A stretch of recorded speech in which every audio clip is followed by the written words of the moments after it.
The director Mike Leigh and the star Timothy Spall.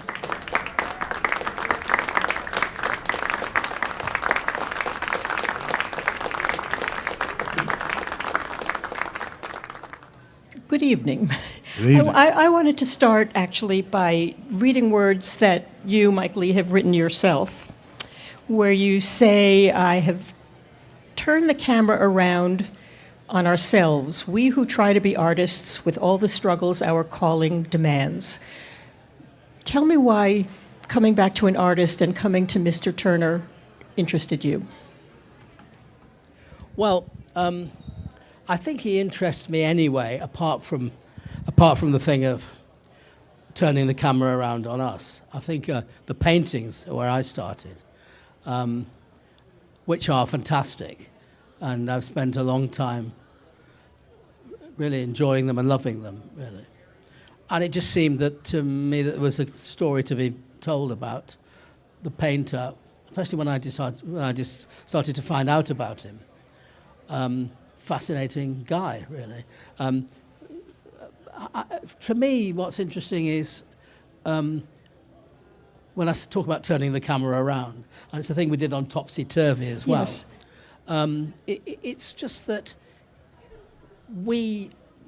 people are people, and a job of work's a job of work. And this is a film about a guy who rolls up his sleeves and, does the down and dirty business of doing it, really.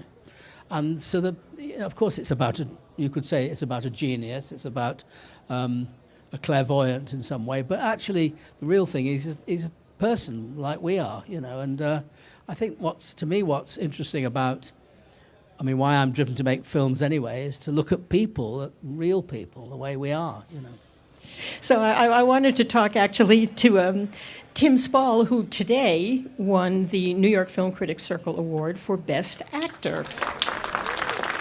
How kind of you, thank you. And we in New York think that's a much larger award than winning the Best Acting Award at Cannes. It's much bigger here in New York. Well, whatever it is, I don't mind. It was a great surprise. I had no idea that it was coming my way. I had no idea that I was in the frame, because I certainly didn't have a right fill in an application form.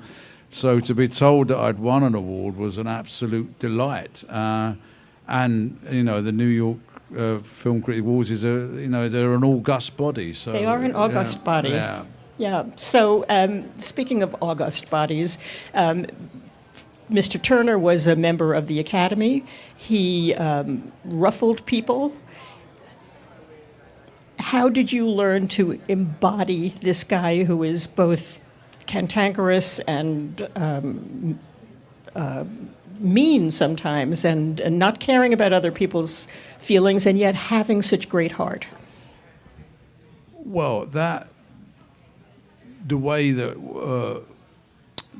Mike works is, I think it's documented that we use a huge amount of improvisation, and Mike sets you the task to create a character from zero up to creating a person, and so the whole rehearsal process is not a rehearsal, because there isn't a script to rehearse. It's a process of creation, right from nothing to what you see the finished subject. Mike's genius as the dramatist and as the person in charge of this exercise is to ask you to bring a great deal, to collaborate with him, and to embrace with him the idea of making a film about someone's life. So you spend a lot of time on the nitty-gritty of what this person is and trying to embody it rather than impersonate it. And this began with your learning to paint. It started. I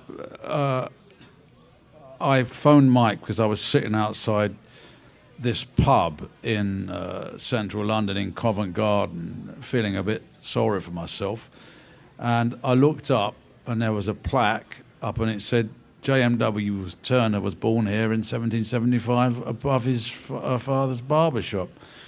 And I remember Mike had mentioned to me that he had this idea, and I phoned him up.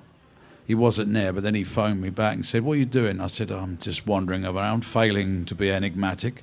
And he said, "Come in." And so I went up to his office. He said, "You know, I was telling about that. It's a coincidence you should be sitting outside, because that's going to be my next film.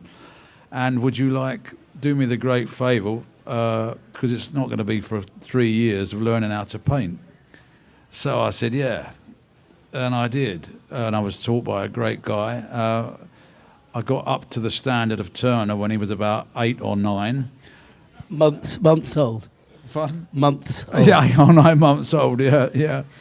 But it was all an exercise in learning how to hold a brush and how to look like you've been born with something in your hand. Obviously metaphorically, not literally, because it would have been very uncomfortable for his mother, but if somebody who was somebody who'd been around paint literally from the point they could walk. And yet there's a very specific physicality to what you're doing. Well, you know what? Let's take a look at a clip first and get a sense of Mr. Turner amongst his peers, and then we'll talk further about your technique, art technique, life in general.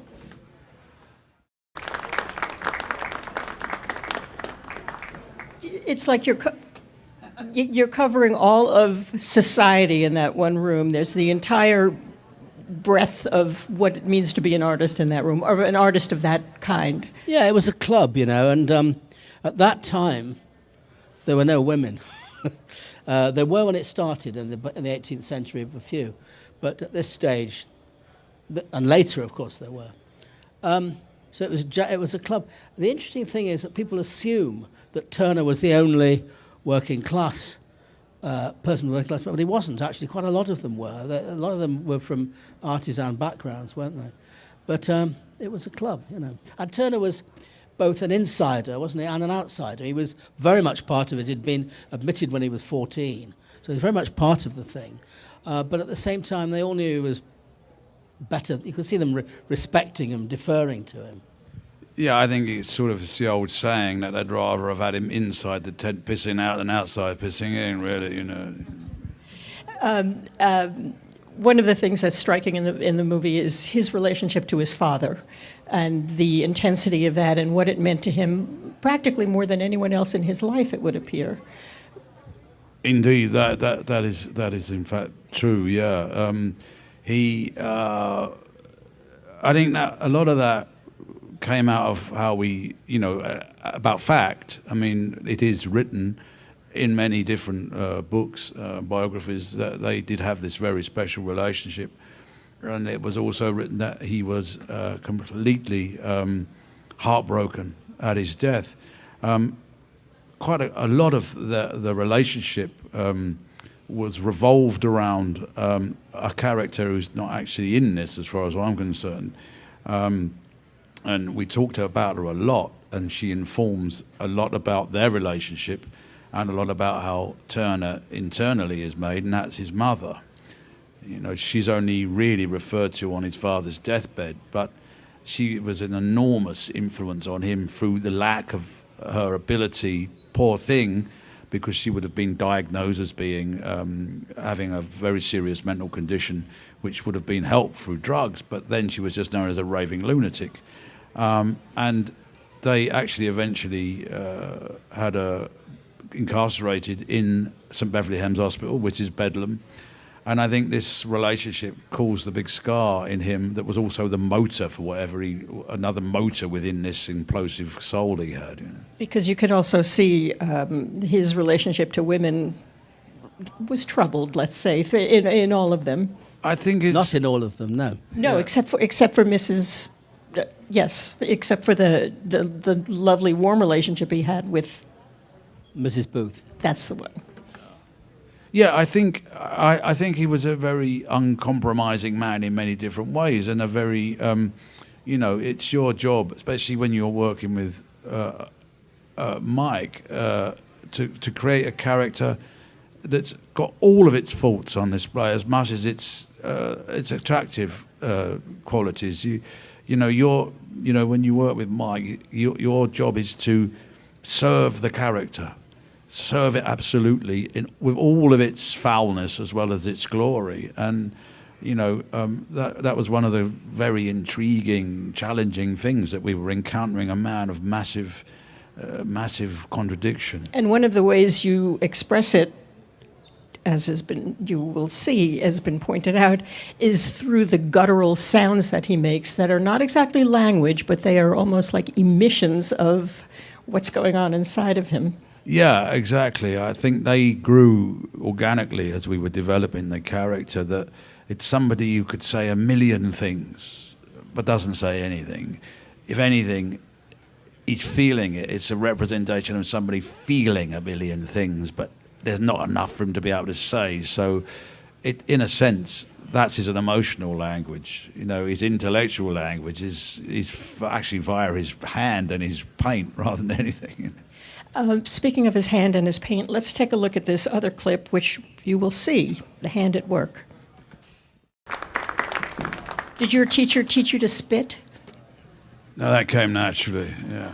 Well, Turner, we know that Turner did spit and do all that stuff and blow mysterious brown powder, and it came from that in the first place. Tell me about the music, which is extraordinary and is so much a part of the film. Topsy Turvy obviously was built on the music of Gilbert and Sullivan, but this is an entirely different way of using music to emphasize. Yes, I mean, obviously with Topsy Turvy, as you say, the music was the music that was the music of the period, or indeed of the work. I felt very strongly that this film needed to have a contemporary score that wasn't faux period music. I mean, there is the Purcell that he sings, the Beethoven that's played in that scene, and the Rossini that's sung in the next scene.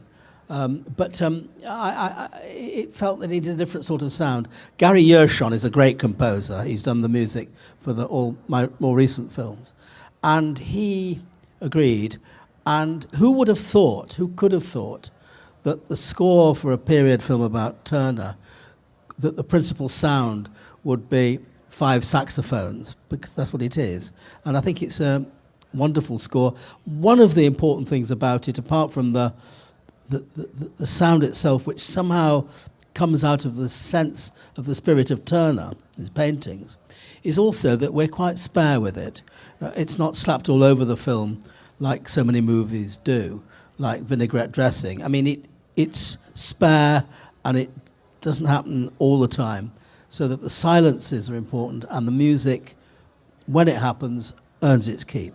It does become like an oral projection of what that kind of painting is like. It's so. Just brilliantly mixed together there. I wanted to read another piece of your statement here.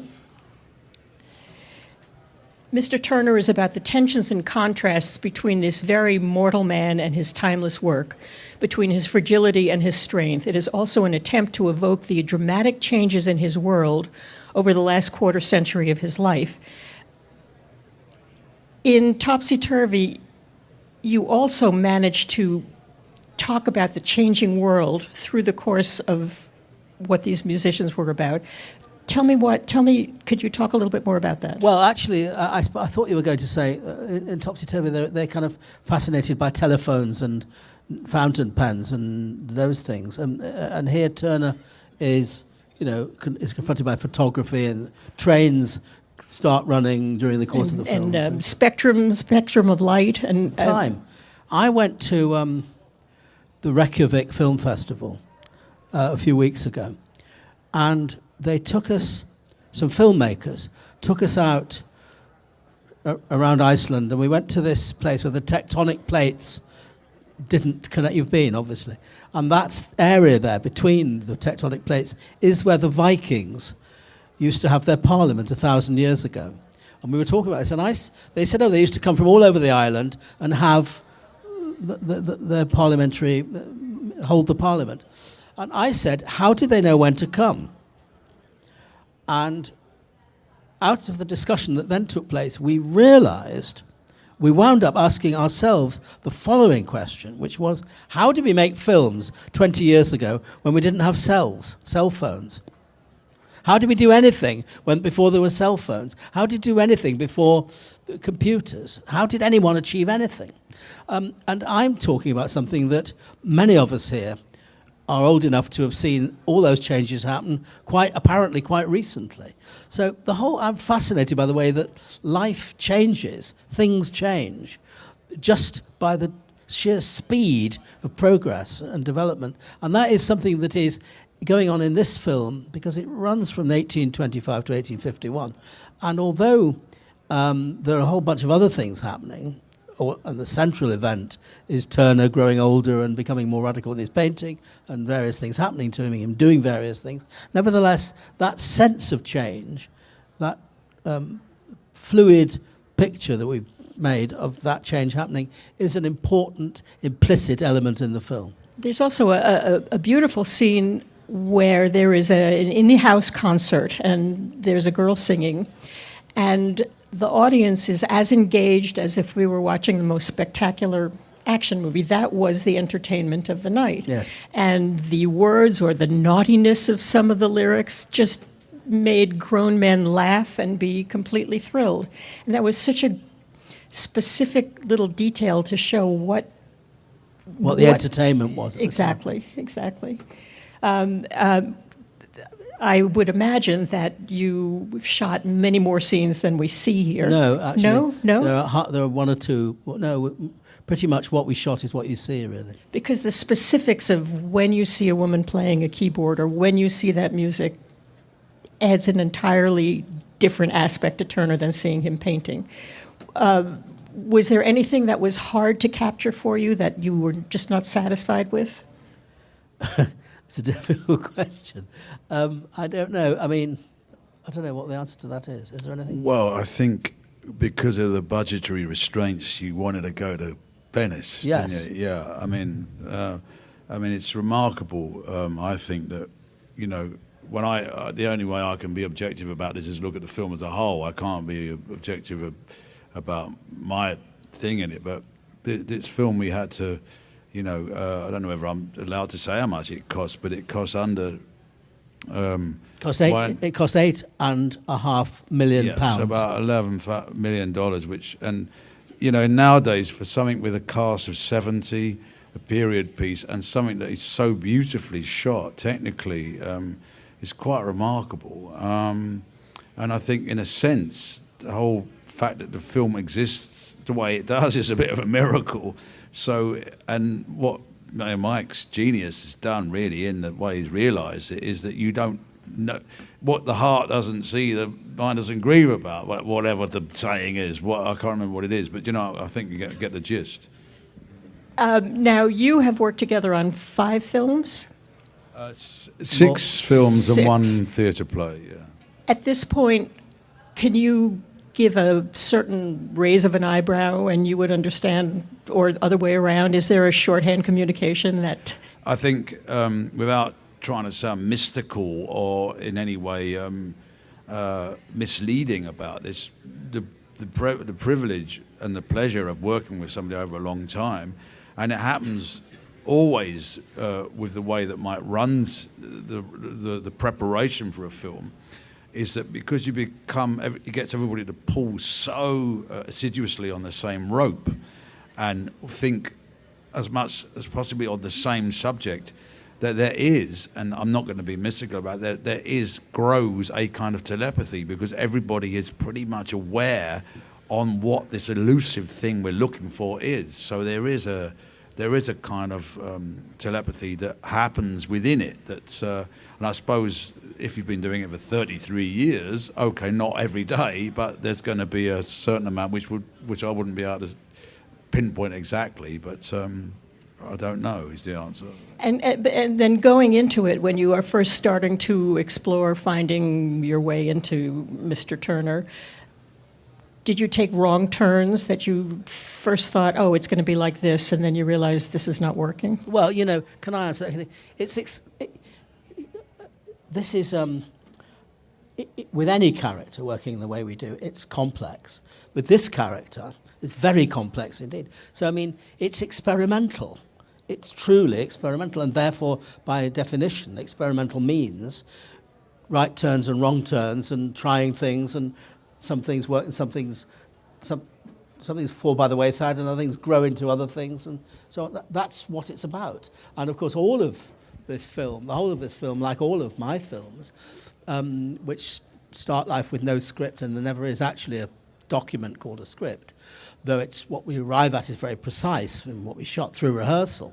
But because it does come out of improvisations, by definition, that is a whole bunch of wrong turns and right turns, because that's what an improvisation is.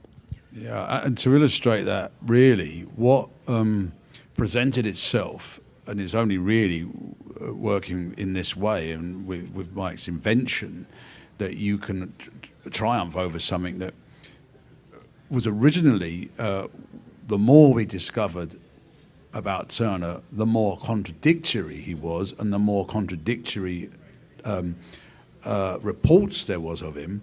What was at first seemingly an impediment actually presented itself as the simple point of the fact that he was a man of absolute contradictions, that he was this character that was the manifestation of contradiction, which in the end led to what he could create. So it's only really working in that way of Mike's invention, Mike's bottle and bravery to experiment and allow you to make mistakes, that you would push through the impediment into realising that's the whole fact of it. I think we can open this to some questions if we have any, and we have people on the floor who will be able to help us with microphones. Hi, how are you? First, I'm very well, thank you. How are you? I'm really honored to meet you. Ask the question. I love British people. So I have both, question for both.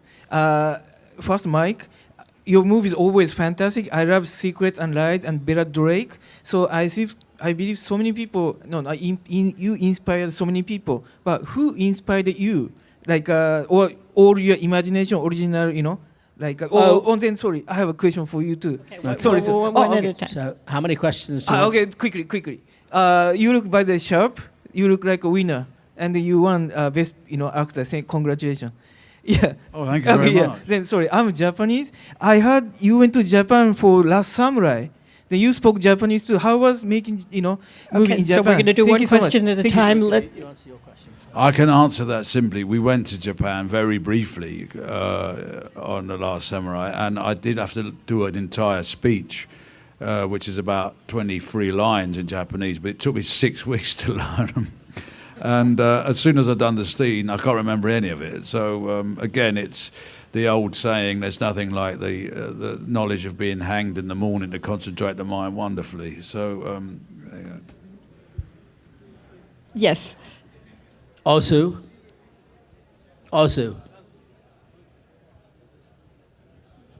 That's the answer to your question. Who influenced me? Ozu. Okay. That's the answer to your question. Elaborate, please. And one or two others, but there's not enough time to recite the whole list. So we'll just stick at Ozu. Can you explain a little how? Well, you know his films. I mean, he makes films about people and their ordinary lives, and he finds the profound drama in that, in those stories. Hey, thanks for being here. The trailer, the cinematography is beautiful. I wonder if you could just talk a little bit about your process working with your cinematographer. Yes, Dick Pope's the cinematographer. He's a brilliant master cinematographer. He shot every film I've made since Life is Sweet, which Tim and I made together in 1990. We had a long time to think about this film because it took a long time to get it together and raise the money. We talked about it a lot. It was obvious that the film needed to implicitly have the look, the feel, the atmosphere, the colours, the palette, the tones of Turner. And so we'd absorbed a lot. We were fantastically lucky when we shot the film, because shooting films in England is a hazardous business. If you've been to England, you know the weather is very unpredictable because there's all kinds of things go on around the British Isles, but we were extremely lucky, and the light was fantastic whenever it needed to be. And of course, we shot the film with a digital camera, and Dick Pope was able to do some very magical things, particularly in post-production, which enhanced the very brilliant things that he'd shot naturally. Besides examining the life of an artist and analyzing or illuminating what an artist goes through, you've also examined the process of aging. And so both of you have done films which have looked at how people have aged and whether it's been a successful experience or there's decay. Can you talk a little bit about why that fascinates you and about some of the films that you've addressed? Do you think you are sufficiently decayed? Yeah, I didn't say you were decaying. No, but I have been around for a few decades. And so why it fascinates me more and more is because I'm getting older, basically.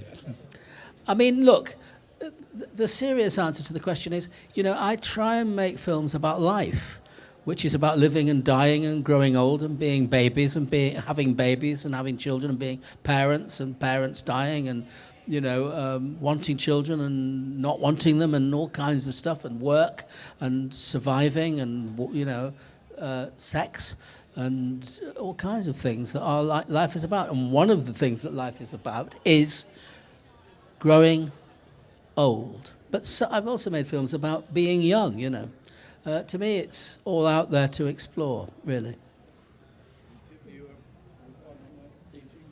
I was just saying, growing old if you're lucky, because a lot of people don't. So I've always thought, rather than lamenting about getting old, it's always better than the alternative, unless you're in agony. I'm fascinated by the no-script start of your films. Do you start with any kind of structure, or do you give the actors objectives, actions? How does that evolve? Well, before we start shooting, I work out a broad structure, but that's after we've spent months working on the characters and relationships. With this film, of course, the structure takes its cue from the actual events of Turner's life. But in the end, it's about going on location and making a film up as we go along, though according to some general sense of a structure. But it's there that structure is there to challenge and change, and because the important thing, like any piece of art of any kind, is the actual moment of creation of the actual thing itself. The preparation is only the scaffolding. In terms of a script, as I've said, we don't have a script in the conventional sense, but what we arrive at, scene by scene, location by location, is something that's very precise, so that what I take to the cutting room, the editing suite, is a whole lot of raw material, but that is pretty precise and has its own built-in logic and structural considerations. So in other words, just the real bottom line is, people talk about, the screenplay, working on a screenplay. A screenplay is only a screenplay. We don't make a screenplay, we make a film. And the film is the thing. Just as this building we're in, there are somewhere some architect's plans for this building. But if you look at the building, you don't start thinking about what the plans were like, you think about the building, really. And that's what we do, make a film. Thanks. Obviously, the sea is terribly important for Turner, and I'm really interested in the location that you chose. And I know it, and I haven't ever been to Margate, so I'm just interested in what you would say about the location. You've never been to Margate? I've never been to Margate, but I think I know the place that it was shot. Where was it shot? Kingsand in Cornwall. Very good, well done. We go there on holiday a lot. Okay. It's a lovely place, isn't it? Yeah, it's very nice. We actually, people that know Margate will look at the film and say, It's a very good film and everything, but this bears no resemblance to Margate. You can't film in Margate. It wasn't practical. Turner went there because of the light, and we felt the light in King Sand was very good.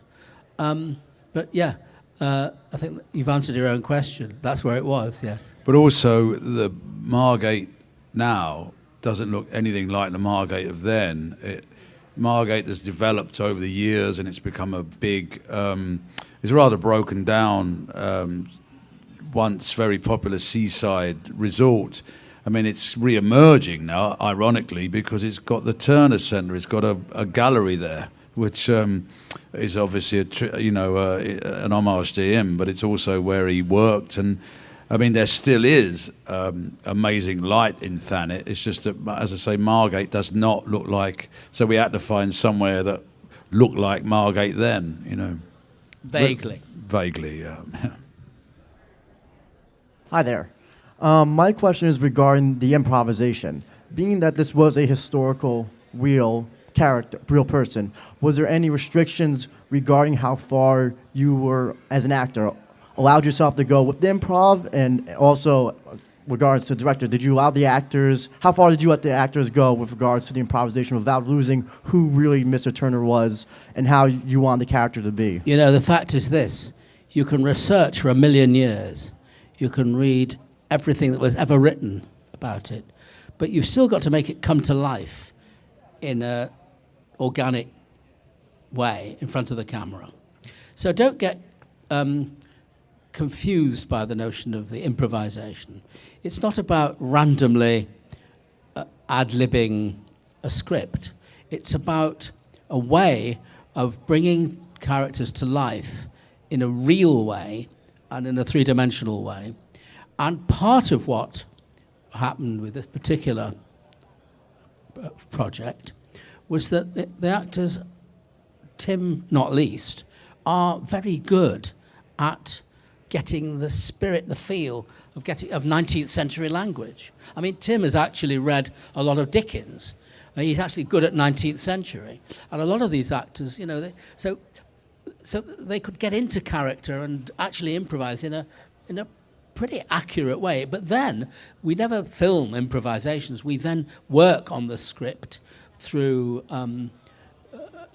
rehearsal and arrive at something that's very precise. And my job is to make sure that the language, even if we're making a contemporary film, it's still to make sure the language is accurate, both from a dramatic and from a character and also from a social or cultural point of view. So the point about the improvisation is it's not a question of random things happening or it going off at tangents.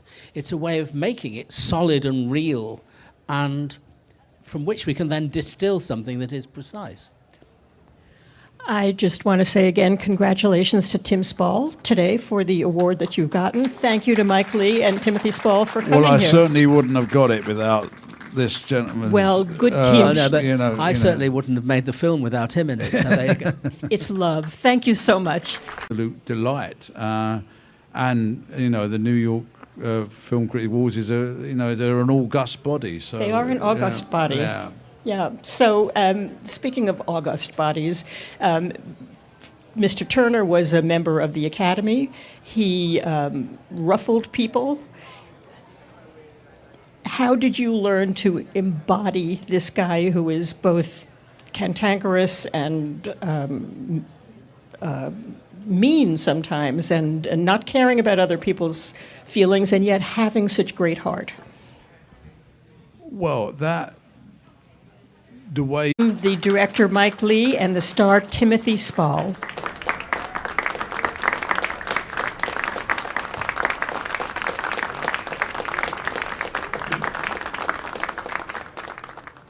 Good evening.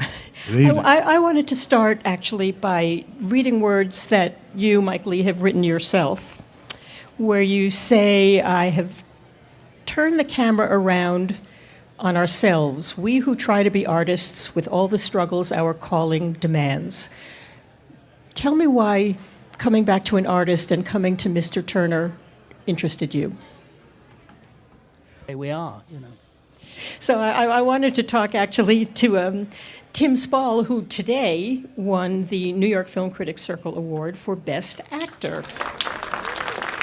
How kind of you, thank you. And we in New York think that's a much larger award than winning the Best Acting Award at Cannes. It's much bigger here in New York. Well, whatever it is, I don't mind. It was a great surprise. I had no idea that it was coming my way. I had no idea that I was in the frame, because I certainly didn't have a right fill in an application form. So to be told that I'd won an award was an absolute. Well, I think he interests me anyway, apart from the thing of turning the camera around on us. I think the paintings are where I started, which are fantastic, and I've spent a long time really enjoying them and loving them, really. And it just seemed that to me that there was a story to be told about the painter, especially when I just started to find out about him. Fascinating guy, really. For me, what's interesting is when I talk about turning the camera around, and it's a thing we did on Topsy Turvy as well. Yes. It's just that people are people, and a job of work's a job of work. And this is a film about a guy who rolls up his sleeves and does the down and dirty business of doing it, really. And so, of course, you could say it's about a genius, it's about a clairvoyant in some way, but actually the real thing is a person like we are, and I think what's interesting about, why I'm driven to make films anyway, is to look at people, at real people, the way